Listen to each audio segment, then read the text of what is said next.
Welcome back to Snail's story. Tell me, what would you do if, after 43 years of marriage, you discovered the home where you'd been silenced and humiliated was legally yours all along?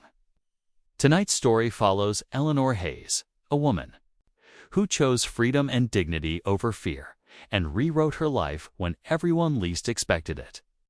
Don't forget to like this video, subscribe to Snail's story, and share it if her journey moves you. Eleanor Hayes stood in the kitchen she knew by heart, down to every crack in the tiled floor. She had cooked thousands of meals here over the course of her 43-year marriage to Gerald. Today was different. Today was his 72nd birthday, a day which, though her heart no longer cared, she still felt compelled to honor. Out of duty, out of habit, out of the role of wife that society and family had expected her to play all these years. The cast-iron pot simmered on the stove, filling the air with the sweet, savory aroma of beef stew, Gerald's idea of a real dinner. Eleanor had picked out the tenderest cut of meat from the store, adding carrots, potatoes, and onions cut neatly, almost reverently. She wiped the sweat from her brow and glanced at the table. Already set, the white china rimmed with silver. It's a very set she had chosen at 25, with the dream of hosting lively dinner parties in a warm, happy home. Those dreams had long since died, buried under the clink of beer cans and Gerald's endless stream of criticisms. Still, Habitor, maybe the faintest flicker of hope, kept her standing there, repeating the same motions she had carried out for decades. The rumble of a car engine outside broke her thoughts. Eleanor smoothed back the bun of silver hair, brushed flour from her apron, and walked toward the door. Clara, her daughter-in-law, pushed it open without knocking. She never knocked anymore, as though the house already belonged to her. Behind her trailed Sophia, the 16-year-old granddaughter, tall and slim, eyes glued to her phone screen. "Oh, okay, Eleanor, you set it all up again," Clara said with a thin smile, her gaze sweeping over the table. "You really don't need to work so hard. Everyone orders takeout these days, so much easier." Her tone suggested praise, but the meaning was dismissal. Eleanor forced a smile, hiding the sting that tightened in her chest. "It's Gerald's birthday. I thought I'd make something for him." "Hi, Grandma," Sophia mumbled without looking up, dropping into a chair with a thud. Eleanor's mind flashed to years past, when Sophia would run into her arms the moment she entered the house, giggling and rambling on about school. When had that brightness vanished? Perhaps around the time Clara began whispering that Grandma was too old-fashioned, stuck in the past. Gerald appeared from the living room, already holding his second beer. His eyes skimmed a spread on the table before his brow furrowed. "Too much food again. A plate of meat and some bread is all anyone needs. You always overdo it." Eleanor swallowed hard. She was used to the sting of such comments, though they never hurt less. Quietly, she turned back to finish the salad. Dinner began. Clara dominated the conversation, her promotion at the ad agency, her plans to remodel her kitchen, Sophia's excellent grades at the private school Eleanor had secretly helped fund. Gerald laughed along, raising his glass in toasts. Eleanor listened, interjecting small questions to show interest, though no one seemed to notice. "The meat's dry," Gerald muttered after his first bite, "and the gravy's thin. Why can't you ever get it right?" Each word cut like a knife, reopening wounds that had never healed. Eleanor inhaled, forcing a smile to her lips. Clara leaned over, giggling. "Mother always tries her best. It's adorable." Very traditional. The word traditional, in Clara's tone, meant something else entirely. Outdated, pointless. Sophia snickered, never lifting her eyes. Gerald chuckled too, not out of humor, but to stay in step with them. Eleanor hesitated, longing for a way just once to be part of the laughter. "What's so funny? Tell me too." The harmless question made Gerald pause. his expression weary, almost bored. "Eleanor, you wouldn't understand. It's a generational thing." Clara nodded, with exaggerated sympathy. "That's right, Mother. Only young people really get it." Heat rose to Eleanor's face. She wanted to push back, to insist she wasn't as out of touch as they claimed. But years of being worn down left her voice trembling. "Try me, I might understand." Gerald sighed, his eyes flashing with irritation. Then, in the moment, Eleanor would remember forever. He lifted the glass of red wine, the bottle she had bought especially for this occasion, hoping it might lend a touch of dignity to the evening. But instead of sipping, he tipped the glass and poured it over her head. The dark liquid ran down her hair, across her face with its careful makeup, soaking the cream blouse she had chosen because Gerald once called it classy. For a heartbeat. Silence. Then laughter erupted. Clara doubled over, Sophia giggled, and Gerald roared with amusement as though he had pulled the cleverest prank. Eleanor sat still, feeling the cold seep into her skin, each drop of wine like a nail driven deeper into her chest. 78 seasons of spring and summer had passed through her life, and now the truth stood naked before her. In their eyes, she was nothing more than a joke. Slowly, with measured calm, she picked up her napkin and wiped her face. Without a word, she folded it neatly and laid it on the table. Then she rose. The scrape of her chair against the wood floor rang out like a quiet declaration. "Oh, you should see your face right now, Mother." Clara gasped between laughs. Gerald only shrugged, rolling his eyes. Sophia had already drifted back to her phone board. Eleanor walked to the hallway, retrieved her handbag from the closet. Each step was heavy, but steady. She opened the door, letting the cool night air rush in, washing the smell of wine from her hair. No one stopped her. Not a single voice called her name. Outside the rose garden she had tended for 40 years swayed gently in the wind. The mailbox, still painted with haze by her own hand, stood as a quiet witness to a lifetime of sacrifice. Eleanor passed it all without looking back. When the door shut behind her, laughter still echoed from within. But inside Eleanor's chest, something else had opened. She didn't yet know what it was: pain, loss, or the fragile beginning of something new. Only that, for the first time in decades, she had chosen to walk away. Eleanor drove slowly out of the neighborhood she had known for decades. The first summer night was cool, the breeze carrying with it the faint perfume of jasmine from her neighbor's hedges. She didn't know where she was going, only that if she stayed in that house 1 minute longer, she would break. Clara's sharp laughter and Sophia's mocking giggles still rang in her ears, colliding with the image of Gerald tilting the wineglass and drenching her without hesitation. The small supermarket parking lot, just a few blocks away, became her refuge. She turned off the engine but sat frozen, her hands trembling against the wheel. The rearview mirror showed her a face streaked with wine, smudged makeup, silver hair clumped with sticky red. She had lived with disdain for so long, but never had humiliation burned so raw. Her phone rang, the screen flashing Gerald's name.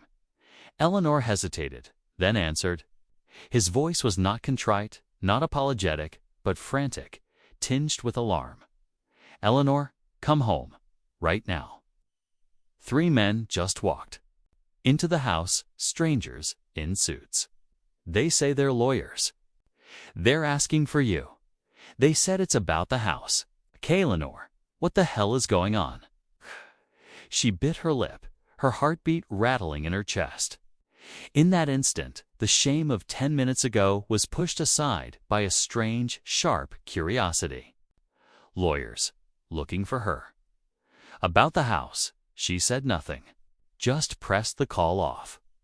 A part of her wanted to leave him to stew in his panic. Let Gerald deal with it alone. But after 4 decades in that house, she knew something bigger was hidden beneath the surface. By the time she returned, the clock was nearing 9. A black sedan was parked neatly by the curb. Light spilled from the living room windows, and she glimpsed Gerald's restless figure pacing inside. Drawing in a deep breath, Eleanor walked up the steps. Before she could press the bell, the door flew open. Gerald seized her arm, his grip desperate, like a drowning man clutching a rope. "Finally, you're back. Tell me what's happening." "They said this house isn't mine, that it belongs to you." "Eleanor, what game are you playing?" She brushed his hand off and stepped into the living room.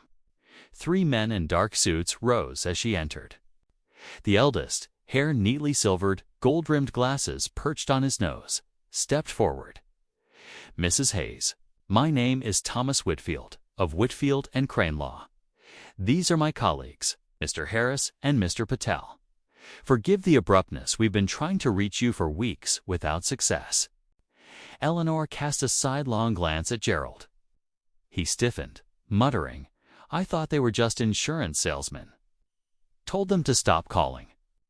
Thomas opened a leather briefcase, drawing out a thick sheaf of documents. His voice was measured. "Respectful, we represent the estate of your parents, Robert and Margaret Harrison. According to their 1979 will, all assets including the Columbus family home and the life insurance settlement from their accident were transferred solely to you. That home was later sold and the proceeds used to purchase this very house. Title was recorded in the name of Eleanor Margaret Hayes, alone." Gerald barked a harsh laugh. "Nonsense. I key the mortgage on this place for 40 years. I'm the owner, not her." "You've made a mistake." Mr. Harris calmly unfolded a yellow deed, sliding it across the table. "This is the original. Certificate of title, dated 1982. Owner Eleanor Margaret Hayes, not joint tenancy. No mention of your name." The air in the room thickened. Sophia finally lifted her eyes from her phone, wide and startled. Clara, half hidden behind her husband, gripped his sleeve, her face paling.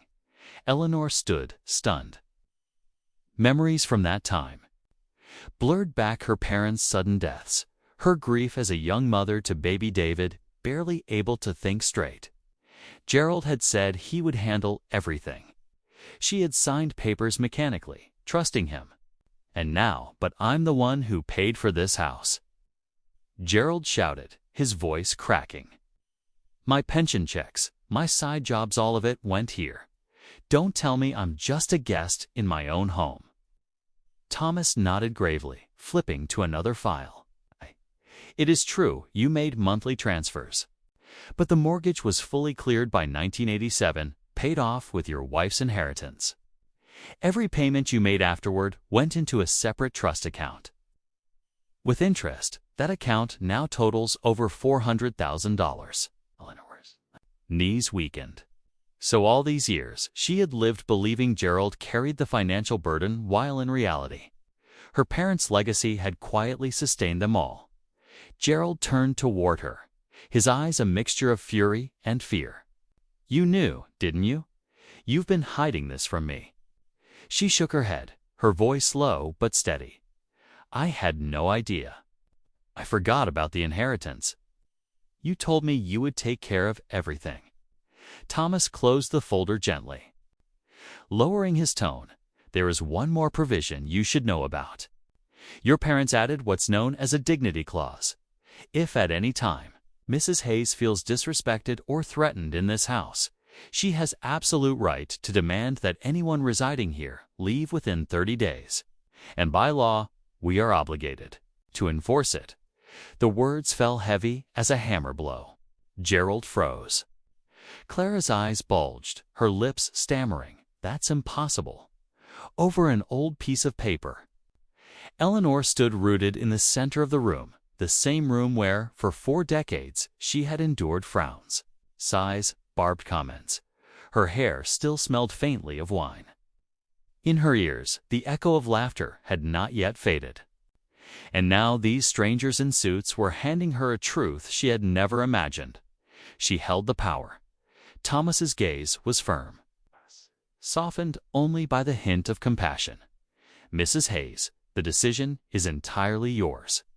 You may allow them to stay. Set conditions or invoke the clause tonight." Eleanor said nothing.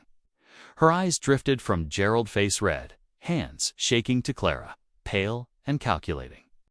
Then to Sophia, her expression unsettled, uncertain, for the first time realizing that her grandmother was not the weak, outdated relic she had been told. Eleanor only knew this much.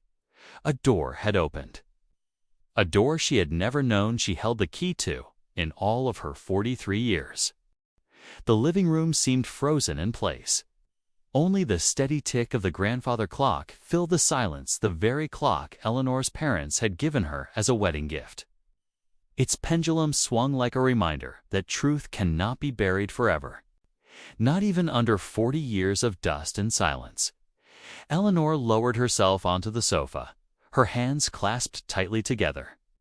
They had spoken her parents' names, Robert and Margaret Harrison, with precision and respect.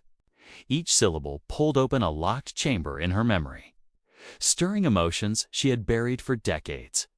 "Mrs. Hayes," Thomas Whitfield said evenly, "your parents left you a considerable inheritance. The family home in Columbus, Ohio, where you were born, was sold immediately after the accident. Combined with the life insurance payout, the total exceeded $200,000 at the time. It was that money which purchased this very house. And under the terms of the will, any property acquired with those funds was to be deeded solely to Eleanor Harrison Hayes." Gerald shot to his feet, his face flushed crimson. "Impossible. I handled the paperwork. I signed the mortgage. I dealt with the agents and the bank. It was me who did all of that." Thomas shook his head and calmly produced another document. "Mr. Hayes, you did sign papers, yes, but only as an occupant, not an owner. The archived records are quite clear." Clara's voice cut in, sharp and shrill. "And who, exactly, worked their fingers to the bone for 40 years? Who paid the bills, the repairs, the improvements? Wasn't it Gerald? Are you telling me none of that counts?"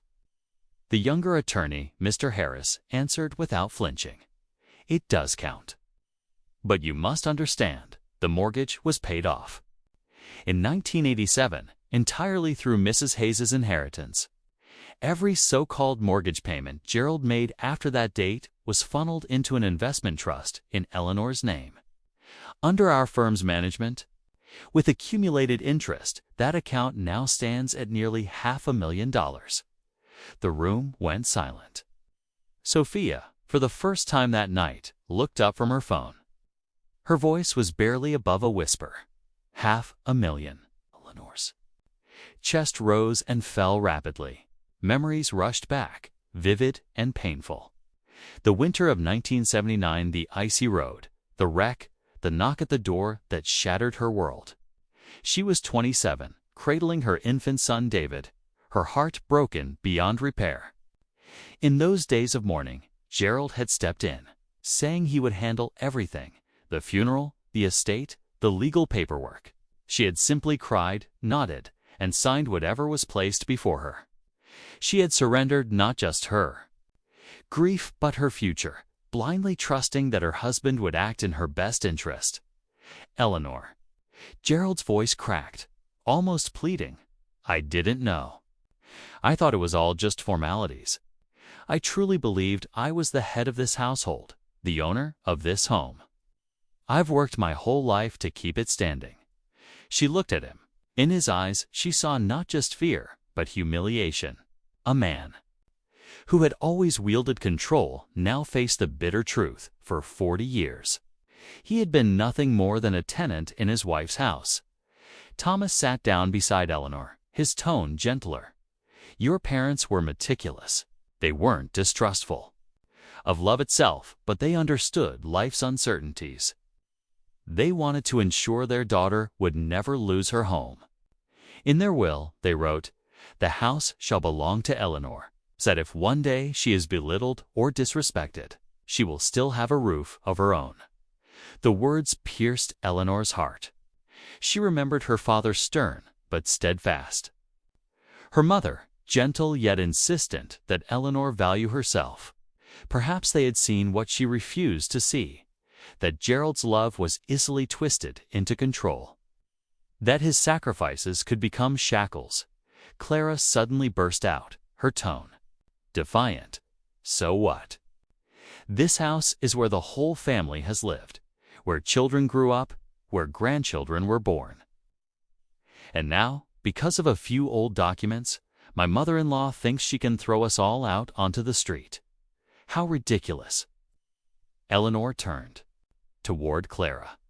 The disdain in her daughter-in-law's eyes was unchanged, burning as hot as the wine that had dripped down Eleanor's face just hours before.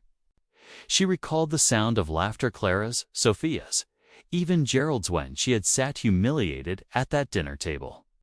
And something inside her, caged for 43 years, threatened to break free. Ridiculous. Eleanor's voice was quiet but steady, firmer than it had ever been. That was my parents' will, a proof that I was never just a shadow in this house. And if I choose to, that clause gives me every right to make you all leave. Gerald raised his hands quickly, his voice desperate. Eleanor, don't do this. Don't blow everything up. We're family. Don't forget the years I've cared for you, protected you, protected. Her voice broke, but the words carried steel, or controlled. The paint on these walls, the books on the shelves, every dollar in the bank, you never let me decide.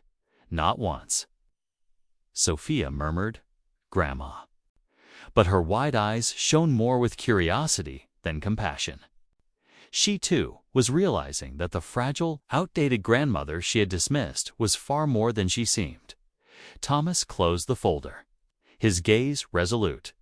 We do not wish to interfere in family matters, but our duty is to protect Mrs. Hayes's legal rights. And I must emphasize again, the decision lies with her and her alone. The weight of those words pressed into the silence. Gerald collapsed into a chair, his head in his hands. Clara bit her lip, retreating a step. Sophia said nothing, and Eleanor, she felt something entirely unfamiliar. Not fear, not shame, but power. A power she had never once been allowed to touch. Her eyes swept across the room, the walls, the furniture. The photographs, every corner, bore the stamp of Gerald's decisions, not hers. For decades, she had lived as a guest in a house her parents had left for her. Now, at last, the veil was torn away. One question rose within her, clear and insistent. If my parents were here, what would they want me to do? And the answer was equally clear. Eleanor sat motionless, her eyes fixed on the stack of papers in Thomas Whitfield's hands. The yellowed pages seemed to carry voices from the past, the voices of her parents, speaking across 4 decades. Every faded line whispered the same reminder. They had foreseen what she could not. They had understood how their daughter's life might be diminished. Inside a marriage that looked solid from the outside but eroded her within. Mr. Whitfield cleared. His throat, his voice low but precise. Mrs. Hayes. Aside from the ownership documents, there is one very specific provision in the will. Your parents called it the Dignity Clause. It stipulates that if, one day, you ever feel insulted, belittled, or deprived of respect within this home, you have the unilateral right to demand that anyone living here vacate within 30 days. And our firm is legally bound to see that this is enforced. The silence was absolute. Sophia's thumbs froze above her phone screen, her eyes wide with disbelief. Clara stood rigid, her lips pressed so tightly they blanched white. Gerald had gone pale, gripping the arms of his chair until the veins on his hands stood out like cords. Absurd. Gerald shot to his feet, his voice booming louder than his trembling hands betrayed.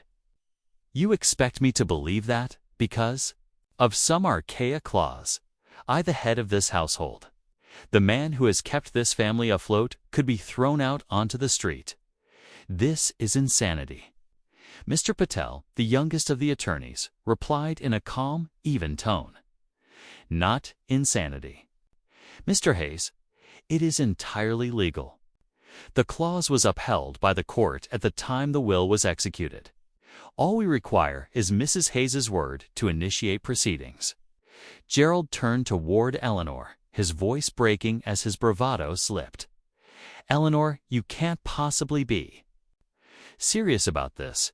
We've been together 43 years. I've done everything for this family. You can't destroy all that over one dinner gone wrong. It isn't just one dinner, Gerald. Eleanor's voice was slow, deliberate, each word carrying the weight of decades. You poured wine on my head in front of our children and grandchildren, then laughed. That was only the final drop after 43 years of criticism and contempt. Clara sprang forward, her voice sharp as glass.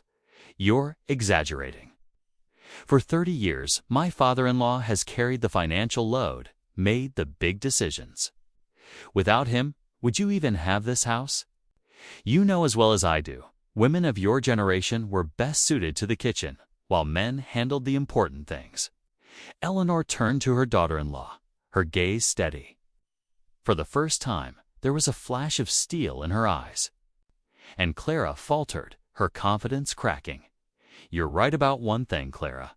I did take care of the kitchen. For 40 years, I cooked thousands of meals, washed thousands of shirts, tended every corner of this house even when no one valued me for it.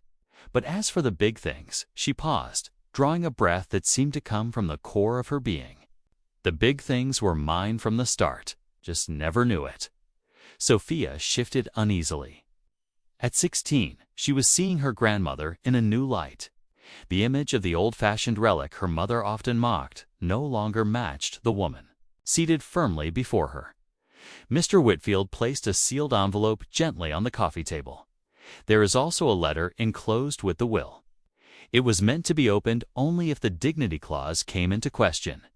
It is in your father's own handwriting. Eleanor's fingers trembled as she tore the seal. The familiar, careful script of her father filled the page. She read aloud, her voice catching with each line. My dearest daughter, if you are reading this, it means you have been made to feel small or disrespected in the home we left for you. Remember, you have the right to live with dignity. You are no shadow behind another's back. Keep this house as your refuge, and never fear standing up for yourself. When she finished, tears blurred her vision. For 40 years, she had believed patience and silence were virtues, that her duty was to hold the family together no matter what she endured. Now she understood. Her parents had not wanted her to endure. They had wanted her to choose dignity. Over submission, Gerald collapsed back into his chair, clutching his head. His voice came out in fragments, half to himself. It can't be all I've done. It's all these years, and it was never really mine. Clara moved to his side, her hand pressing his shoulder before she turned back to Eleanor. Mother, you can't do this. If you invoke that clause, you'll tear this family apart. What will Sophia think? What will David say when he hears? Do you really want to make yourself the villain? Eleanor stayed silent, her gaze drifting to her granddaughter. Sophia was staring back, her face a mixture of fear and confusion. In that moment, Eleanor saw something clearly. The girl needed another kind of role model, someone who refused to bow her head, someone who showed that respect was not begged for, but demanded. Clara, Eleanor said softly, but with a firmness that filled the room, it is because of Sophia that I must keep this clause alive. She must learn that dignity is not optional in a family, it is essential. Mr. Whitfield nodded gravely. Mrs. Hayes, you don't have to decide tonight. But remember, one word from you, and we will begin the process. 30 days and this house is yours alone. Eleanor gripped the letter tightly, her father's words pulsing in her hand. Her heart was heavy, yet strangely unburdened. For decades, she had lived like a tenant, borrowing her place in the very home her parents had left her. Now the door to freedom stood open, and in her mind a single question echoed. Do I have the courage to walk through it? After Mr. Whitfield and his associates left, the house sank into a suffocating silence. Only four remained: Eleanor, Gerald, Clara, and Sophia. But the silence didn't last. I will never accept this. Gerald slammed his palm against the table, rattling the half-empty wine glasses. Some ridiculous clause from 40 years ago cannot erase 43 years of marriage. Eleanor, you'll never dare use it. You need me. You've always needed me. Eleanor looked at her husband, her eyes no longer damp with tears. Gerald, you're wrong. I've been used to needing you because I thought I had no choice. But tonight I discovered I've always had one. Clara cut in, her voice sharp as a blade. Mother Eleanor, what exactly are you planning? To throw out both your husband and your granddaughter? Have you thought about David? What will he say when he finds out you've destroyed this family? Eleanor turned to her daughter-in-law, her tone calm but unwavering. This family has been fractured for a long time, Clara. Tonight is simply the night the truth finally came out. From the sofa, Sophia finally spoke, her voice a fragile mixture of fear and resentment. Grandma, are you really going to make us leave? Her eyes were fixed on her phone, but her fingers had stopped moving long ago. I haven't said I'll throw anyone out, Eleanor replied slowly. What I want is respect. But if respect cannot exist here, then yes, we'll not hesitate. Gerald advanced toward her, his eyes bloodshot. Eleanor, you don't understand what you're doing. I've handled the money. I've carried this family. You've never once touched a bill. If you take over, what will happen to this house? You don't know how to manage it. Eleanor rose to her feet, her hands still clutching her father's letter. That's where you're wrong, Gerald. I do know. I've simply never been given the chance. You always said I didn't understand? Then stripped away my right to try, to learn. You called it protection, but in truth, it was imprisonment. Clara gave a sharp, mocking laugh, her smile dripping with contempt. Oh, this is pathetic. A 70-year-old woman, closer to the grave. Then to a beginning, suddenly convinced she can start over. It's almost pitiful. Eleanor lifted her head, her gaze cutting straight into Clara's. No, Clara. Pitiful is believing that belittling others makes you stronger.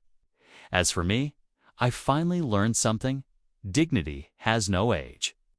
For once, Clara faltered, her expression betraying a flicker of unease. Gerald inhaled deeply, then abruptly shifted his tone, forcing his voice softer. Eleanor, listen to me. Don't let those lawyers fill your head with nonsense. They're just looking to profit from us. The truth is, you've been forgetful for years. You forgot about that inheritance for 4 decades. Isn't that proof enough? Maybe you're not. Well, maybe you're losing your memory, slipping into confusion, and now you're imagining conspiracies against your own family. Clara's eyes gleamed as she seized the opportunity, her voice low but calculated. That's right, Mother. Please think carefully. The elderly are easily influenced, too trusting of old papers and smooth talkers. Don't let yourself be manipulated. I think it's best you have an evaluation. If you're healthy, no one can argue. But if she paused deliberately, her tone dropping into insinuation. If you're not, then the family will have no choice but to take responsibility for you. Eleanor's heart clenched. Their intent was clear. They meant to brand her incompetent, to strip her of her rights and reclaim control over the house. A chill swept down her spine, but curiously, there was no fear. She felt sharper, clearer than she had in years. You want me tested? She asked, her voice trembling slightly, but carrying iron beneath. Fine, I'll be tested. And when the Doctor confirms that I am perfectly sound. I'll use that proof to ensure none of you can deny me ever again. Gerald froze, caught off guard by her willingness. Clara glanced nervously at him before forcing a measured tone. If you've agreed, then so much the better. At least then the truth will be plain. Sophia's gaze darted from one face to another before she whispered, "But if you really are of sound mind, then you'll make us leave, won't you?" Eleanor moved closer, resting a gentle hand on her granddaughter's shoulder. "Sophia, I've never wanted to force anyone out. What I want is to live in this house without being laughed at, without being dismissed. If that means some people choose to leave rather than respect me, that will be their choice, not mine." Sophia fell silent, her eyes wavering, saying, "Perhaps?" For the first time that her mother's voice was not the only one she could follow. That night, Eleanor sat alone in the bedroom, her hair still faintly scented with wine. From the living room drifted the hushed voices of Gerald and Clara, their whispers tense and urgent. They spoke of procedures, of calling David in the distant city, of gathering evidence that Eleanor was slipping into senility. They thought she was weak, that she couldn't hear, but she heard every word. Her hand brushed over the letter from her father, resting on the nightstand. The firm strokes of his handwriting seemed to speak across the decades. "You are no one's shadow." Eleanor closed her eyes. The war for her dignity had only just begun. The next morning, Eleanor awoke with heavy eyes after a night without sleep. From behind the walls of her bedroom, she had heard them, Gerald and Clara, whispering into the late hours. Words floated through the plaster. "Collect papers, call. The family doctor proves she's unstable." They believed she was frail, that fear would make her retreat. But Eleanor had outlived the age of fear. At precisely 8 o'clock, her phone rang. Thomas Whitfield's calm but urgent voice came through the line. "Mrs. Hayes, I wanted you to hear this from Gerald and Clara have formally filed a petition with the court. They claim your recent behavior is irrational, inconsistent with family interests, and symptomatic of senility. They're requesting a guardian be appointed to take control of your assets." Eleanor closed her eyes, her hand clenching into a fist. There was no shock, no outrage, only a vast, aching sorrow. The husband she had shared 43 years with, the daughter-in-law she had once held like a child in her arms, now sought to brand her insane in order to silence her forever. "Mr. Whitfield," she said softly, "I accept. Arrange a formal evaluation, but this time let me choose the doctor." 2 days later, Eleanor stepped into an old brick office building downtown. The brass plaque read, "Dr. Samuel Rosen, Geriatric Psychiatry." Beside her, Thomas carried a thick binder of documents. The waiting room surprised her, shelves lined with books. Soft landscape paintings, warm lighting, none of the cold sterility she had feared. A tall, thin man with silver hair falling to his shoulders emerged, smiling kindly. "Mrs. Hayes, I'm Samuel Rosen. It's a pleasure to meet you." Unlike other doctors who sat behind barriers of desks and charts, Dr. Rosen pulled a chair close, meeting her eye to eye. "First, I want you to know I'm not here to judge you. I simply want to understand you, your memory, your reasoning, how you see your life. If anything makes you uncomfortable, tell me." Eleanor nodded. For the first time in years, she felt seen not as a shadow behind her husband, but as a person. In her own right, the examination began. "Can you tell me today's date?" "June 14th, 2025. Wednesday, and the current president." "Charles Whitman." Dr. Rosen smiled faintly, jotting notes. He moved on. "Arithmetic problems, interpreting proverbs, reproducing shapes from memory." Eleanor completed each task smoothly, sometimes with wry little jokes that made the doctor laugh. Then came the deeper questions.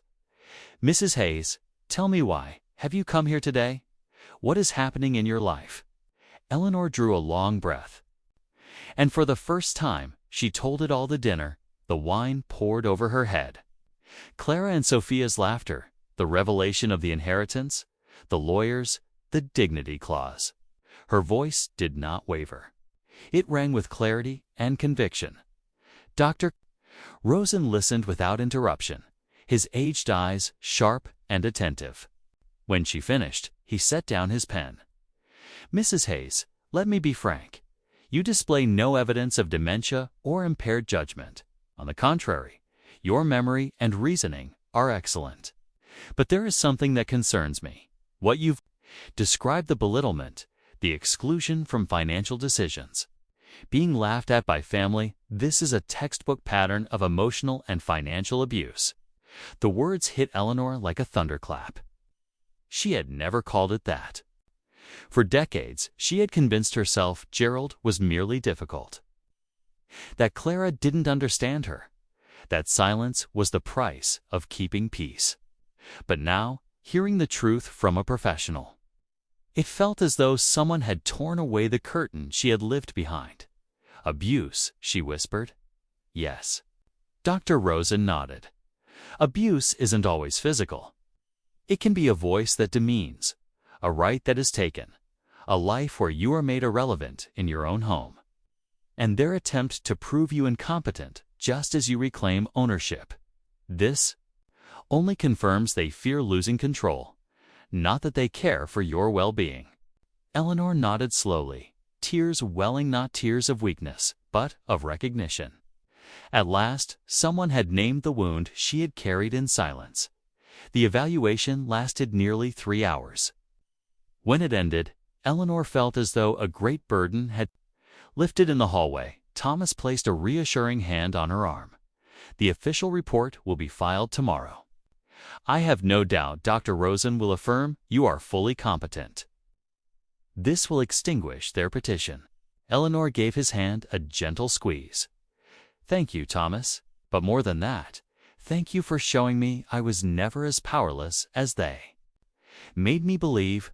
I was told I was unfit, incapable. But the truth is different. That evening, Eleanor sat at her dressing table, staring into the mirror. The woman staring back had silver hair still faintly scented of old wine, eyes lined with age. Yet her gaze shone brighter than it ever had. The phone rang. It was David, her son. Mom, Dad says you're trying to kick everyone out of the house. Isn't that a bit extreme? Eleanor was silent for a long moment, then answered evenly. David, do you know this house was purchased with money from your grandparents' inheritance? That every mortgage payment your father made was funneled into a trust in my name? There was silence on the other end. I never knew. Dad always said he covered everything. Yes, and that's the problem. For years I was forced to believe I knew nothing, could do nothing. But today I underwent a full evaluation. The doctor confirmed I am perfectly sound of mind. And more than that, he said something else. I have been the victim of emotional and financial abuse. Do you understand, David? I will not live that way anymore. Her son exhaled heavily, his voice strained. I need time, Mom. Time to understand. Eleanor nodded softly, a single tear slipping down her cheek, but her lips curved in a faint smile. Take all the time you need, my son, but I no longer have time to keep being disrespected. That night, Eleanor laid back against her pillow. Through the window, the moonlight washed over the old rose garden. For the first time in decades, she felt a flame rekindling inside her, the flame of freedom. Tomorrow, when Dr. Rosen's report was filed, the world would have no choice but to recognize the truth. Eleanor Hayes was clear-minded, strong, and whole, and more importantly, she had never lost her dignity. Tonight, she had simply chosen to claim it back. On Saturday afternoon, Eleanor returned from her meeting with Mr. Whitfield. In her bag lay a copy of Dr. Rosen's report, for crisp pages, signed in bold ink, confirming she was entirely competent. Her memory was strong, her reasoning skills sharp, better than many decades younger. In the notes section, Rosen had gone further, writing, "Patient presents as psychologically intact, but has endured years of control and belittlement from spouse and daughter-in-law, consistent with prolonged emotional and financial abuse." Eleanor tucked the report carefully back into her purse. It felt like a shield pressed close to her chest. But she knew this paper was not the end, was only the beginning. And as she stepped through the front door, she saw the battlefield had already been arranged. They were all there. Gathered in the living room, Gerald hunched in his armchair. Clara perched stiffly beside him. Sophia slouched on the sofa, and Eleanor froze. "David, freshly arrived from the city."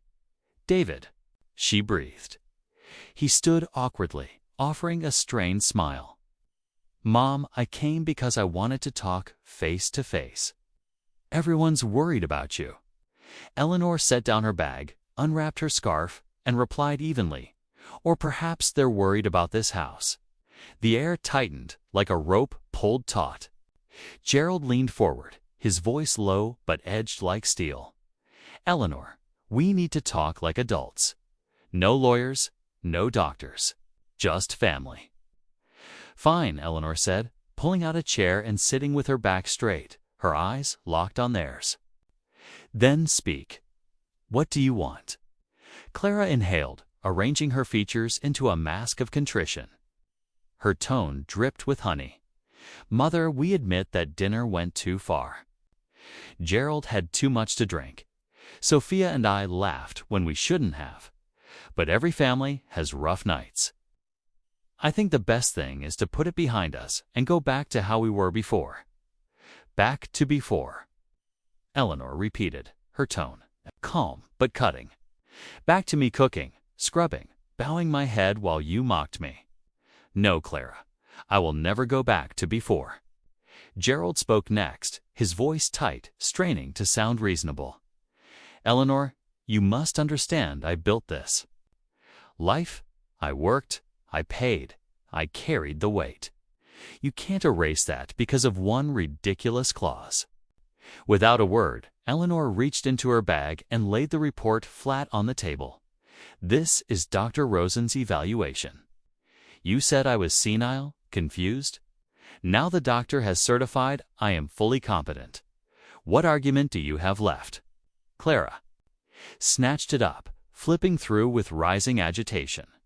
When her eyes landed on the line about emotional and financial abuse, her face drained of color. This is nonsense. A senile old psychiatrist doesn't know anything about our family." Eleanor's gaze locked with hers, steady and fierce. He knew enough to call it by its name: abuse. Sophia shifted uncomfortably, whispering, "Grandma, Mom just wanted quiet." "Sophia." Clara snapped, her voice shrill. The girl bit her lip, swallowing whatever protest she had begun. David tried to intervene, his voice gentle but weighted with concern. "Mom, I'm not denying the report. But think about this. See if you throw Dad out, if you force us to move, what happens to this family? What about your granddaughter? What about the bond you and Dad shared all these years? Do you really want it to end like this?" Eleanor turned to him. "David, how old are you now?" 44. "Then remember this. For 44 years I have lived in this house as a guest. From the paint on the walls to where the furniture sits to what we buy and sell was never asked, never consulted. You call that a bond? I call that chains." Gerald slammed his hand against the armrest. "Eleanor, I won't allow you to talk to me that way." She pivoted toward him, her voice sharp as a blade. "You won't allow me." "Gerald, that is exactly the problem. You have never allowed me anything because you never believed I had rights. But this house is mine. It always was. And you no longer have the power to allow or forbid." Clara's composure cracked. Her voice turned harsh, almost spitting. So, what's your plan? To wave that absurd clause around and toss us into the street like beggars? Eleanor let the silence hang for a moment, then gave a thin smile. I haven't decided yet. But I will set conditions. If anyone wishes to remain here, they will learn to respect me. From today, no laughter at my expense, no treating me like a piece of furniture. If that cannot be done, then yes, the door is open, and they may leave. The room stilled. The clock's pendulum ticked steadily, slicing the silence. David exhaled heavily. Mom, I need time. I never imagined things were like this. Take all the time you need, Eleanor replied. But I don't have time anymore. I will not spend what remains of my life waiting for others to learn respect. Gerald staggered to his feet, his voice shaking with both rage and dread. Eleanor, you can't throw me out. I've lived here 43 years. This is my house. Slowly. Eleanor rose, meeting his eyes with steady fire. No, Gerald, this is my house. It always has been. The only thing that has changed is that you are finally forced to admit it. The air seemed to crystallize around them. Clara gripped Gerald's arm, her knuckles white. Sophia kept her eyes down, her phone untouched in her lap. David sat wordless, torn between the man who raised him and the mother whose strength he was only now beginning to see. Eleanor turned and walked toward the staircase. At the threshold, she stopped, her voice ringing clear. I will give everyone one chance, but if the contempt continues, I will not hesitate. 30 days, that's all you have. She climbed the stairs, leaving behind a room plunged in silence. For the first time in 43 years. Eleanor Hayes was not the one enduring quietly, she was the one holding the power. 30 days passed faster than Eleanor had imagined. Every morning, she marked the kitchen calendar with a red square reach box darkening like the countdown of a silent bomb. The atmosphere in the Hayes home grew thick and brittle, so tense that the clink of a spoon against a plate could ignite an argument. Gerald spoke less, yet his eyes betrayed him, half pleading, half seething. He no longer shouted at Eleanor, but neither did he apologize. He drifted like a ghost through the living room, spending hours sunk into his armchair. Clutching a beer can, he rarely drank from Dot. Clara was entirely different. She called lawyers, fired off emails, met with anyone she thought could dismantle the dignity clause. Each day she muttered bitterly that the provision was nonsense, that the old woman was tearing the family apart. Her venom filled the house more than words. Ever could Dot, Sophia, was quieter.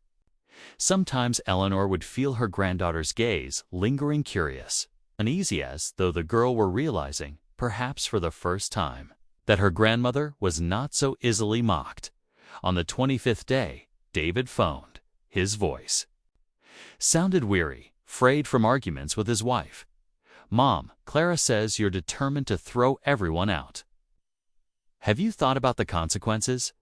Dad has nowhere to go. Sophia will have to change schools. Our whole family will unravel. I'm begging you, please, withdraw this. We can compromise. Eleanor gripped the receiver, closing her eyes for a moment before answering. Slow and measured. David, I've compromised for 43 years. Now it's time I choose something different. But no, this I am not abandoning you or Sophia. The door here will always be open as long as you come with respect. There was a long silence before David sighed, the sound heavy and resigned.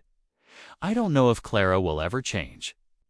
Then that, Eleanor said firmly, is her choice to make. She hung up. On the 29th day, Thomas Whitfield arrived. In his briefcase, he carried the official court document, stamped and sealed, affirming the enforcement of the dignity clause. Mrs. Hayes, he said solemnly, placing it on the table, tomorrow is the deadline. If Mr. Hayes and his family do not leave, law enforcement will ensure compliance. Are you certain you want to proceed? Eleanor stared at the paper. Her heart tightened. This was the house where she and Gerald had lived side by side, where David had grown up, where memories had seeped into every corner. But then came the memory of wine pouring over her head, Clara's sharp laugh, Sophia's smirk. The sting of humiliation outweighed nostalgia. She lifted her chin. Proceed. I've made my decision. The 30th morning dawned gray, the wind tugging hard through the rose bushes in the garden. A small moving truck pulled up to the curb. Gerald shuffled out with boxes, his back bent, his steps dragging. He looked smaller than she had ever seen him, as though he carried his defeat on his shoulders. Clara raged. She slammed doors, barked at the movers. Careful with that. That's mine. Don't you touch it. But no one listened. They worked methodically, paid to clear out what was no longer theirs. Sophia tugged a small suitcase across the floor. Her eyes were rimmed red. She hesitated on the porch where Eleanor stood watching. Grandma, do you hate me? Eleanor's heart softened. She bent, cupping her granddaughter's cheek. No, my dear. I only want you to understand respect matters.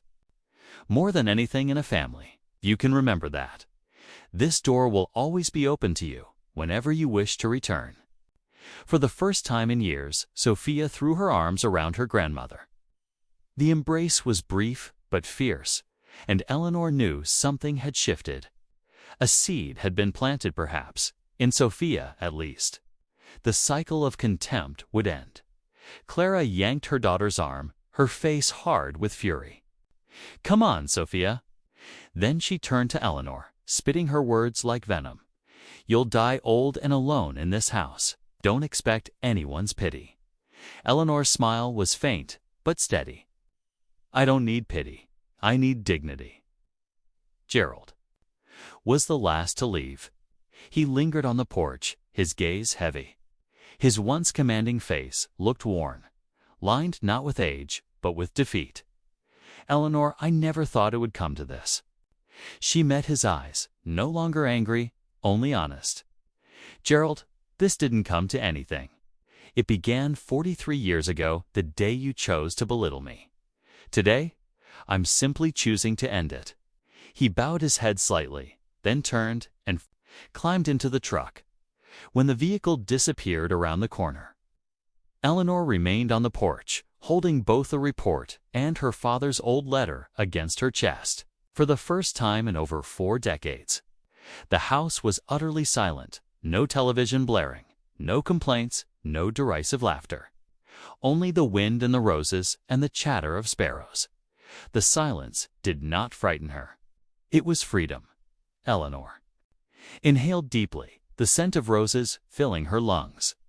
Then she stepped inside and gently shut the door. On the plaque outside, the words Hayes family had always seemed like a claim that belonged to others. But now, for the first time in her life, Eleanor felt it bore her name. The house after the day of departure was hauntingly silent. Eleanor wandered through each room, listening to the echo of her own footsteps. She realized that in more than 40 years she had never truly heard that sound. It had always been drowned out by Gerald's blaring television, Clara's clicking heels, or Sophia's pulsing electronic music. Now, there was only her and the quiet. The following morning, Eleanor called a locksmith. The young man worked diligently while she stood watch. When he handed her the new set of keys, Eleanor's eyes filled with tears. For the first time in 43 years, she alone held the keys to her home. A small detail, perhaps, but to Eleanor, it was the very milestone of freedom. Soon after, she stopped by the paint store. When the young clerk asked what color she wanted, Eleanor laughed an unfamiliar laugh, both innocent and defiant. All of them. I want every room painted the way I like. She chose warm yellow for the kitchen, deep ocean blue for the living room, a calming green for the bedroom, and lavender for the small, spare room she had already decided would become her study. The painters arrived later that week, but Eleanor insisted on painting some walls herself. Her wrinkled hands were streaked with color, but she felt a happiness she hadn't known in years.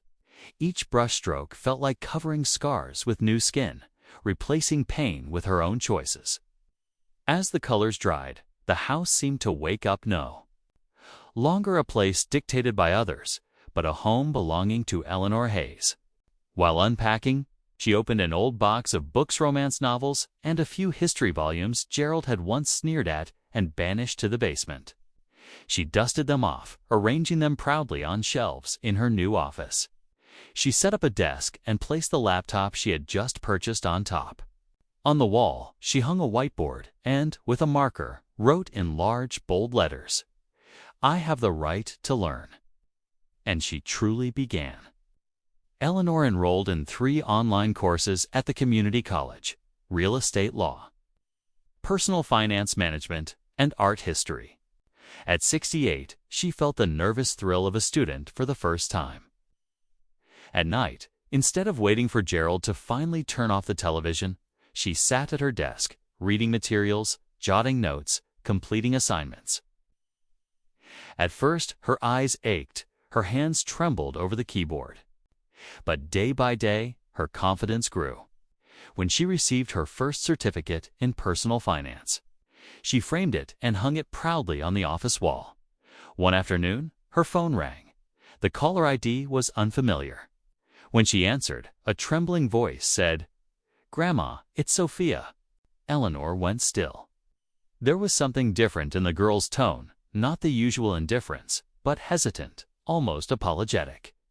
"Grandma, I miss you. Mom doesn't want me to, but please can I come visit?" A smile softened Eleanor's face. "Of course, Sophia. This door is always open to you." That weekend, Sophia came. She stood nervously on the porch, clutching a backpack, her blonde hair a little unkempt, her eyes uncertain. When she stepped inside, she gasped, "Grandma, the living room looks completely different." "It's beautiful."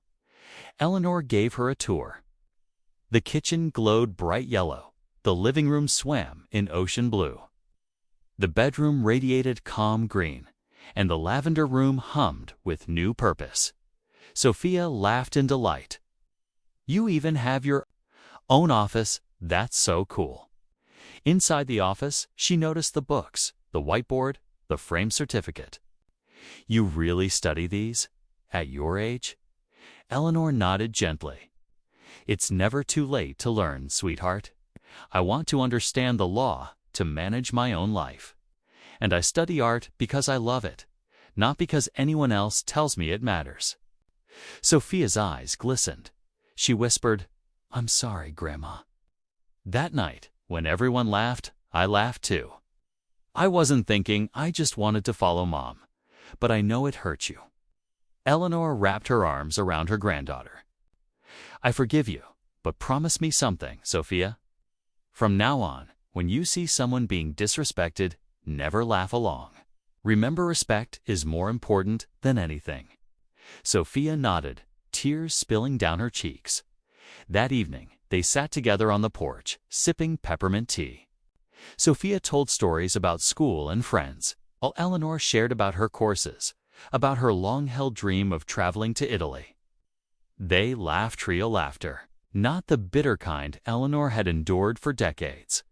When it was time to leave, Sophia hugged her tightly. "Grandma, you're my role model. Someday, I want to be as strong as you."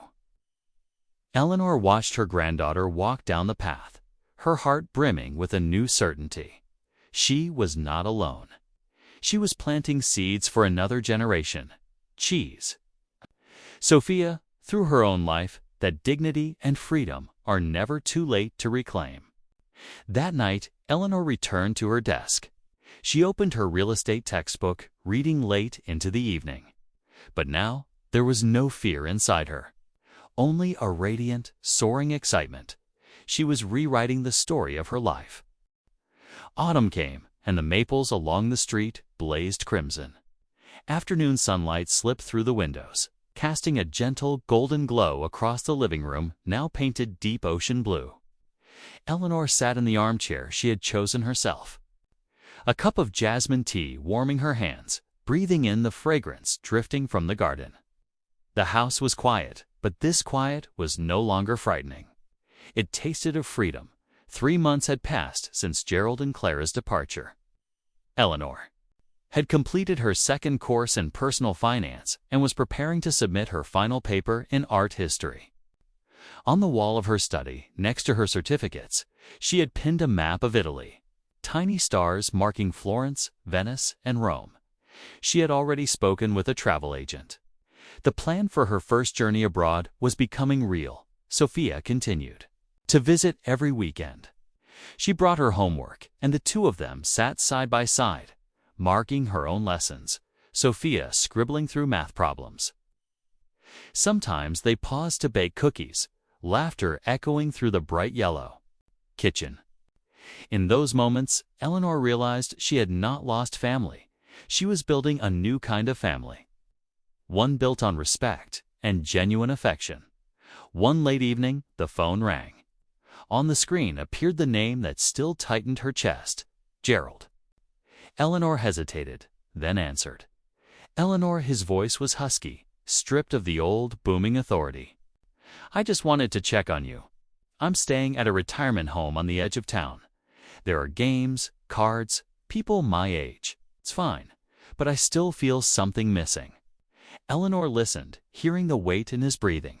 What's missing, Gerald? She asked softly. I know, I was wrong. I treated you poorly. That night with the wine, I should never have done it.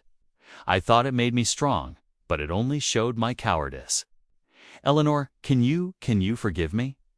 Maybe not as my wife anymore, but as a friend. Please. She closed her eyes, the memory flashing, the red wine cascading down her hair, Clara and Sophia's laughter pounding in her ears. The wound had never fully faded. Yet she also pictured Gerald, now bent, trembling hands, eyes stripped of pride. She exhaled. Gerald, she said slowly, forgiveness I can give. Forgetting I cannot. We spent half a lifetime together. There were moments of joy as well as pain. I don't hate you anymore. But I won't go back to being anyone's shadow. If you want friendship, start with respect. From a distance, on the other end, his voice cracked. I understand. Thank you, Eleanor. When she hung up, her chest felt strangely lighter. Forgiving did not mean returning. Forgiving was releasing herself. A week later, Eleanor stood before her mirror, trying on a new dressy green, softly tailored with lace along the collar. Gerald had once said she didn't suit bright colors. Now she saw herself glowing. She smiled at her own reflection, a smile rare in decades past. That day, she invited a few old friends from the book club.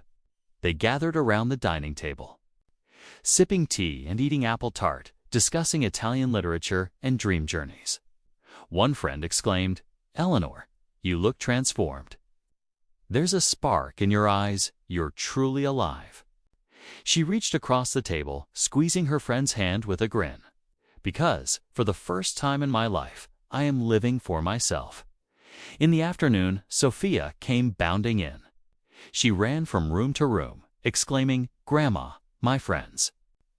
Don't believe you take online classes. Have to show them your certificates. She snapped pictures, laughing. Eleanor laughed with her, then pulled her onto the porch. Sophia, remember what I told you? Respect begins with yourself. Never let anyone convince you that you are worthless. The girl's eyes shone.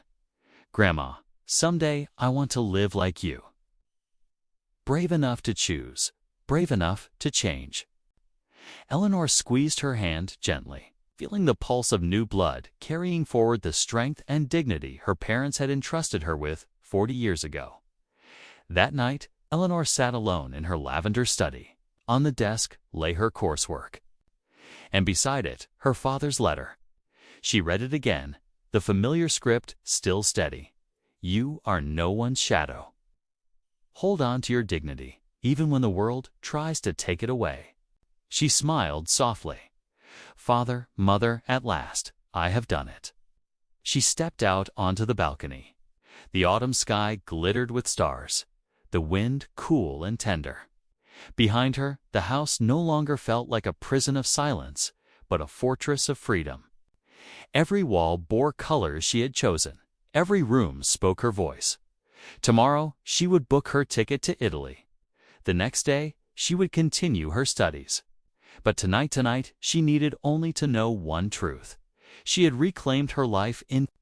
The quiet Eleanor whispered into the night, "This is freedom. This is dignity. And this had lasties me." When Eleanor finally closed the door behind her, she wasn't just shutting out years of contempt, she was opening her life to freedom and dignity. Her journey reminds us that respect is not something we beg for, it is something we claim, and it's never too late to begin again. No matter how many decades have passed. Thank you for staying with Snail's story until the very end. If this story touched you, please leave a comment with your thoughts. I'd love to hear them. And don't forget to like, subscribe, and share, so each week we can walk together through stories of courage, healing, and hope.